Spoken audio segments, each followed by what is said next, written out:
السلام عليكم أصدقائي.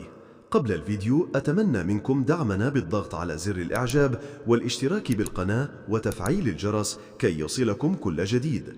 في فترة الانتقالات الصيفية كل الأندية تبحث عن اللاعبين المثاليين من أجل التعاقد معهم لتمثيل تلك الأندية في الاستحقاقات القادمة. وفي هذا الفيديو سنتحدث عن اثنين من المحترفين اليمنيين اللذين يلعبون في العراق واللذين انتقلوا مؤخرا إلى أندية أخرى تعتبر من الأندية القوية والمنافسة لكل البطولات في العراق. اللاعب الأول حمزة الريمي الذي يبلغ من العمر 23 عام والذي كان يحترف مع نادي الطلبة العراقي في الموسم السابق. وبعد انتهاء عقد اللاعب اليمني تم الإعلان مؤخرا عن تعاقد نادي القوة الجوية العراقي مع اللاعب اليمني حمزة الريمي، وذلك لتعزيز خط دفاع الفريق في الموسم القادم.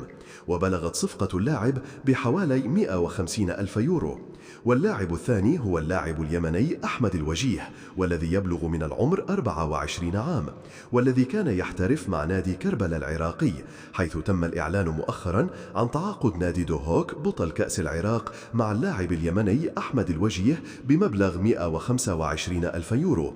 بالتوفيق للمحترفين اليمنيين.